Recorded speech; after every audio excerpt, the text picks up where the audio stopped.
We don't know. We have no idea what next week holds, next month holds. But amid a global pandemic, they work to stay open just the same. The biggest lesson learned was just help each other out. Keep cooking, that's what we love to do.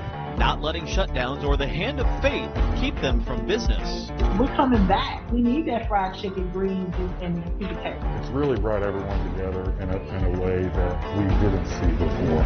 This isn't going to be the end of us. We're not going anywhere.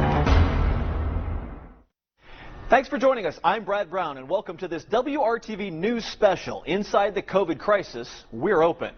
WRTV began our efforts with We're Open Indy back in March of 2020 as a way to highlight local businesses' efforts to adapt and provide a boost to help them get through the pandemic. Not all of them made it.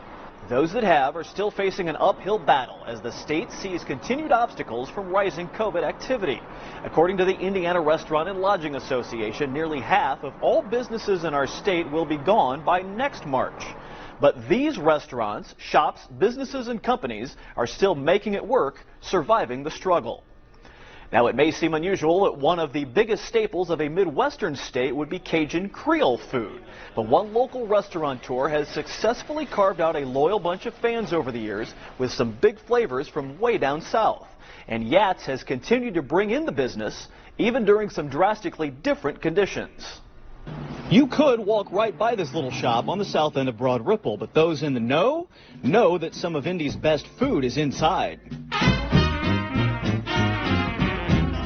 Our customers have been so understanding and so generous with the staff, and man, I'm lucky I got these few kids that still want to work. These guys, that they still, here working and making it happen. This first location of Yats opened in 2001. Now they're all over the area. Just wanted to, just like, get grounded somewhere and just be in business where, it was not complicated and it could make a living and just kind of get along. Joe is at the heart of it all, one of the great characters of Indy's restaurant community. I don't know, like this guy, where you go with that bicycle, man? What? The guy in here earlier, he wanted to buy a couple $100 worth of gift certificates. And I said, no, man, we're okay. What if I die? And you're going to get jugged for the $200. A little bit Cajun, a little bit Creole. Even if you don't know what it is, once you taste Yats, chances are you'll be back. A lot of this stuff was from my mother, and people,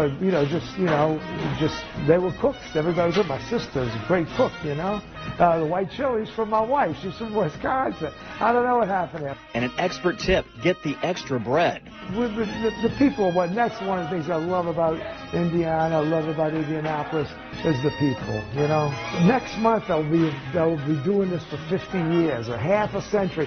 Sometimes the people are really grateful that you're open. They leave and they say, thank you for being here. Thank you for being open. We stopped by again at Yats' location at 54th and College Avenue right in the middle of December. We found the business is still going strong.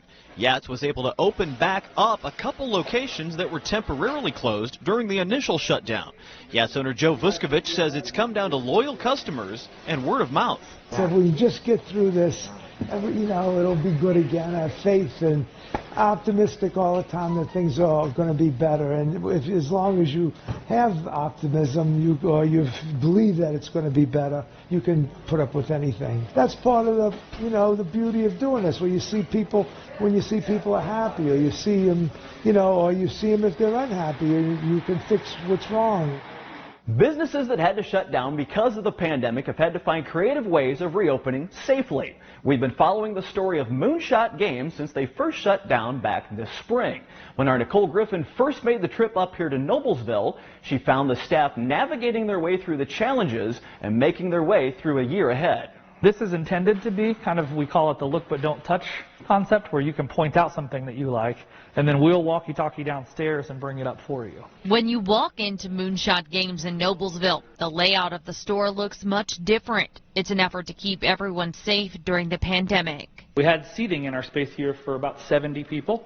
And so we literally would just be busy with folks coming in and playing games. But now the store is set up like a showroom with the best games in front. This is our back room. We've spaced out the tables for social distancing. And in the back, this is where owner Jason Manship hopes to eventually welcome players back inside. I'm close enough. I can see what's going on over there. I can read his cards. He can read my cards. He plans to set up tables like this with plexiglass so people can safely play. Underneath the store, he's now leased out the basement and created a warehouse where he stores thousands of games. We get orders all day from California, New York, Arizona, all over the place. Before getting shut down, Moonshot Games did not have a website, but the pandemic forced them to get creative, building an online presence and expanding delivery to the greater Indianapolis area. And then, of course, the people that are downtown in, Indianapolis area, we're up in Noblesville. So a lot of those folks weren't making the trip all the way up here because there are game stores in that area. But opening delivery to those folks and being able to drive to them and drop bags of games or puzzles on their doorstep has been fantastic. As customers visit the store to purchase games, they are starting to notice the changes and appreciate the extra effort to keep them safe. I think it's wonderful. I think it's so easy to browse and look around, and I feel very safe here with the precautions they've taken. While the pandemic has created both challenging and rewarding situations for the staff at Moonshot Games, the store manager says he's proud to see everyone rise up to the occasion. But he's looking forward to the day when the store is once again filled with players. Just to see the camaraderie, the competitiveness between players, those moments of, hey, I think I've got you, and then a card comes out and changes the complexity of the game, and everybody throws their hands up and gets all excited. It's going to be really fun to have those moments happening in the store again, so can't wait to get folks back in here. That was back in May. Right now, the shop has not yet been able to welcome gamers back inside to duel it out, especially as COVID numbers continue to surge. But Moonshot Games has found it can still bring people together with the spirit of competition and fun during times when acquaintances can't exactly gather to play. Board games and puzzles have been really hot this year, so we're kind of blessed to have the right product at the right time, right? Even though COVID sucks for everyone, it's something that's interesting in that people are staying home and they're spending more time around their dinner table playing games with their family. They're many times in isolation and wanting something to do that's not just watch TV, and so they're doing more puzzles. The Moonshot brand is expanding as well. Jason and his crew have opened a toy store as a pop-up shop this fall, just a few doors down from the game store on the square here in Noblesville. He's hoping this becomes a permanent fixture up here in the new year, and they're hoping to open more Moonshot Games locations around the area. Back in March, when businesses began shutting down, the food service industry was amongst the hardest hit, as restaurants all over were forced to go to carry-out only models. This affected thousands of employees who struggled to make ends meet, and many found themselves without a paycheck at all. WRTV's Megan Sanctorum visited the Ale Emporium here in Castleton and found an owner who had a plan in place to be there for his employees.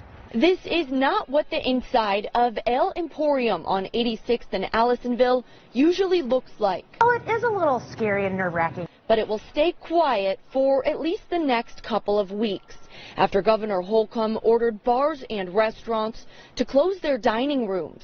You really just don't know what to expect, how long it's going to last, what all is it going to entail, and really what are you going to do for the next couple weeks. But those are things bartender Natalie Perkins will not have to worry about after learning the owner here will still be paying kitchen and salaried staff their normal wages and paying tipped employees their average weekly rate.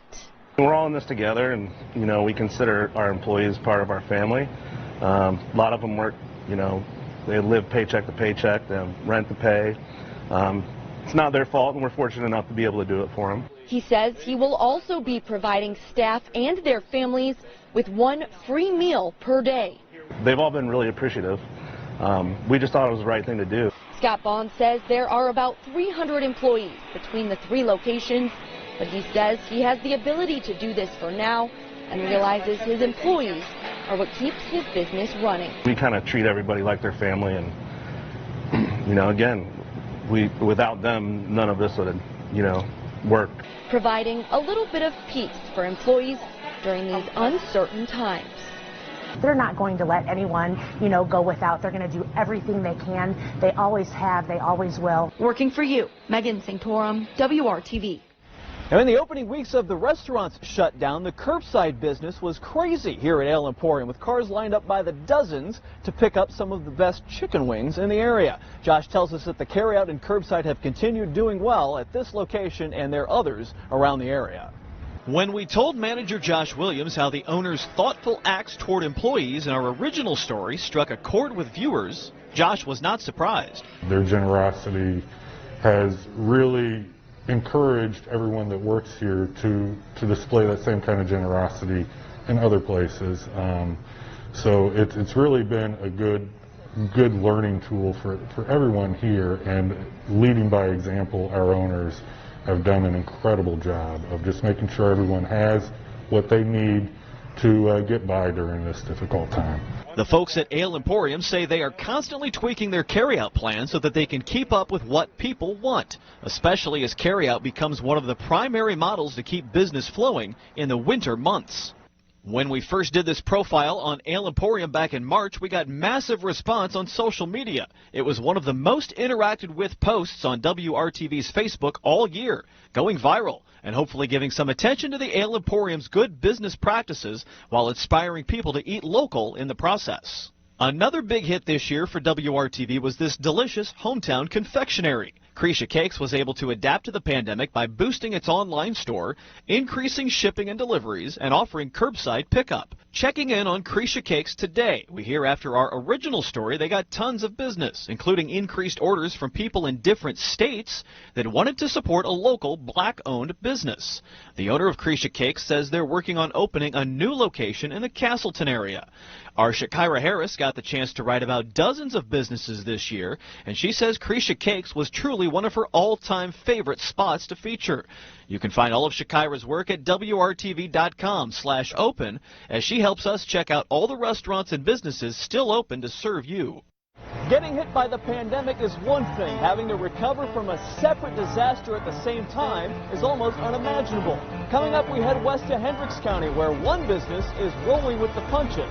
And then we head to the city for a place with a whole lot of heart that just can't be kept down. How local favorite Country Kitchen is rising from the ashes and remaking its destiny. You're watching Inside the COVID Crisis. We're open on WRTV.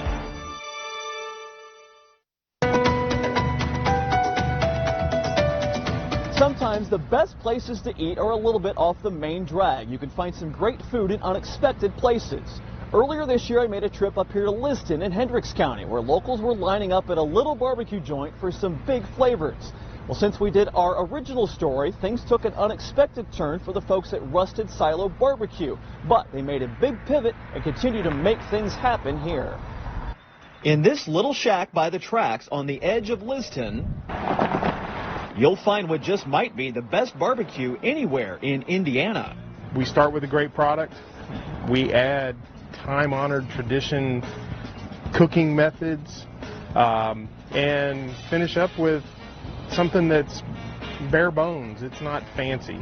Welcome to the Rusted Silo in Liston. Rob Eckert is the meat magician manning the smoker, a barbecue guru of sorts. We still cook over an open pit flame with the smoke, hardwood, and that gives a different character to the proteins that you're smoking. For the past 2 years here, the crew has been rolling out award-winning ribs, chicken, pork, and more. You build a fire. Go out in your backyard and build a fire. How many people show up? Turns out a whole lot of people. The switch to carry-out only has not slowed demand one bit.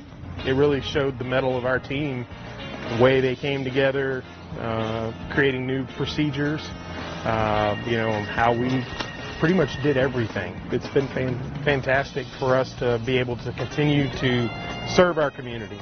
And the community has been giving back as well. Several Hendricks County businesses have teamed up with the Rusted Silo to help feed doctors and nurses, as well as families in need of a good meal. There's just tons of people that came together that, well, all we want to do is help. They've been great to us and keep us going nonstop. So let's give back somehow, some way. We are going to remain takeout only through the end of phase 4. Rob posted on Facebook that he'll be sticking to carry-out only through July 4th. They've added seating outside, and he says right now what's working is working out well. We wanted to continue to make it easy for everybody. You know, a lot of families, you know, love to come out and sit at the picnic tables and watch the trains go by. Most people have been locked up for 6-8 weeks in their house, going crazy, and we want them to relax and have a good time and enjoy themselves and enjoy good food. Fast forward to the present here in December of 2020, and things look a lot different for Rob and his crew. A fire in the building back in October forced them out of the kitchen, but not out of hope. They're now operating out of a food truck called the Rolling Silo. It's been a different set of challenges, but the community has continued to show its support. The path that we took when the initial shutdown occurred really opened our eyes to some additional needs out here in our community. So we kind of expanded our availability options. We expanded our ordering options and ways that folks could get the food. And it really helped us see that even though we had the pandemic going on, that people still wanted to get out. That fire did not knock them down for long, by the way. It took only about a week and a half for Rob and his crew to get everything organized and approved to be able to operate out of the parking lot in their Rolling Silo food truck. Crews are working inside and out to get the restaurant's dining room back to its original form. Rob's hoping to open after the first of the new year. While some spots have found a way through, others were not as lucky. We've tracked dozens of businesses in central Indiana that had to close their doors, and they placed the blame directly on the pandemic. The owner of Black Market said PPP loans were not a good fit to save the hospitality industry, and it just couldn't keep up. Shoefly Public House was looking into the face of a winter with no outdoor seating and chose to close rather than not be able to pay staff and vendors. And the Stack Pickle, its owner says they just could not survive without its previous business generated by sports and other pre-COVID activities. One restaurant was pushed very close to the edge during the pandemic, but not exactly over it. The smell of soul food is once again making its way through the streets of the Circle City after the unimaginable happened. A fire destroyed the Country Kitchen building back in January. Then in August, WRTV's Troy Washington found out it did not destroy the spirit that will help this much-beloved Indianapolis business rise again. This doesn't look like much right now, but in less than a year's time, Country Kitchen Soul Food Place says this is what customers will see when they turn onto North College Avenue. We've got the plans in place. We're now looking for bids, and we're in the process of doing this. Our goal is February or March of 2021 to be complete, but that's ambitious in the middle of a pandemic. Regina Marsh says owners planned on building a better restaurant. January's fire just sped up that process. Now it's only a matter of time before the restaurant, just as rich in its history as the flavor in their food, makes a comeback. We were devastated by the fire. We all call that our place. On any given day before the fire, the smell of comfort food would meet you at the door and greet customers before they even got a chance to take a seat. And we're coming back. We need that fried chicken, greens, and the sweet potato. The restaurant raised $50,000 after the fire, but all of that went towards helping its workers. What was so great about that money, it didn't go to the restaurant, it went to the staff. What makes a good restaurant is your chef, right? And so you want to figure out a way to keep him sustained during this time. We had great servers, so we wanted to be able to sustain our staff during this time. And so that money went directly to paying rent, to utilities, to phone bills, all of those things to help sustain our staff. No insurance and other funds will bring this new vision to life so that the restaurant can get back to serving up food for the soul. Working for you, Troy Washington, WRTV. They opened back up in early November, and now the Country Kitchen is offering carryout and catering inside of the Ruckus building on Massachusetts Avenue on the near northeast side. This is a temporary location until their new building is finished being built on College Avenue. The owners say they decided to reopen on Election Day because the restaurant was the place for politicians from both parties to visit during past election seasons. Here's another favorite business WRTV has featured this year for We're Open. Gordon's Milkshake Bar, which only opened a year ago. Owner Carl Gordon says customers seem to appreciate something sweet during these tough times. The restaurant has gained a following thanks to Gordon's milkshakes and dessert dishes, including ice cream nachos. Gordon's Milkshake Bar is on the north end of Mass Ave near the new Bottle Works district. We caught up with Gordon's recently. To be able to withstand the shutdowns and restrictions, Gordon says they had to get creative and remember to be humble about things not being the way they've always been. They shifted to more of a carryout model, but this came with its drawbacks. The owner says he loves making his desserts look pretty. It's a little more complicated trying to do that in a carryout container. You tend to find comfort any way you can these days, so this is some local comfort food you're probably going to want to sample. Coming up, how one couple found the perfect place to settle in and serve up a familiar flavor with some new twists.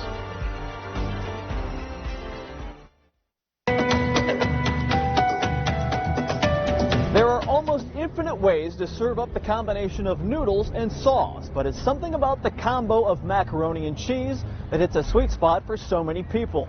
Back in June, WRTV visited a new restaurant here in Westfield where one couple found that combo of mac and cheese to serve up something new in this community and continue to spread it around the area. The area near Westfield's Grand Park is growing exponentially by the week, and the newest restaurant on this stretch of State Road 32 is ready to feed those crowds. It's been a dream of ours for almost a year, so to finally have the doors open, it's just a breath of fresh air. It's really nice. Liz Griffin and her husband Matt are the team leading the crew at I Heart Mac and Cheese. After 2 decades in law enforcement, the couple was ready to take on the challenge of opening their own business. He got the idea on Entrepreneur magazine, and the light bulb went off. There's nothing around here like this restaurant. And, you know, with Grand Park opening in Westfield and me being an officer here in the city, the light bulb went off, and it was a good fit. We thought about it, prayed about it, and ultimate decision was not to hit the pause button and push through. And we're very happy that we did. What came out of it is this first-of-its-kind concept in the Midwest. The menu is built around mac and cheese, and they've really got something for everyone. They can come in and they can get a broccoli bowl, or they can get a cauliflower bowl. We have vegan, and we also have gluten-free options. From the different proteins, from meatballs to short rib to pulled pork, grilled chicken, crispy chicken, ham, pepperoni, the list goes on. Start with pasta noodles or quinoa, even tater tots, then multiple sauces, veggies to add, more cheese to include, thousands of potential combos when you build your own. From the basic mac to luxurious lobster with white truffle oil. And then there's the best of both worlds. I mean, who would have thought macaroni and cheese on a grilled cheese sandwich? That's right, you can stuff your mac and cheese creation between buttery slices of Texas toast for the ultimate carb-on-carb feast. The whole thing is a can't-miss formula, in the right place at the right time. We can't be happier.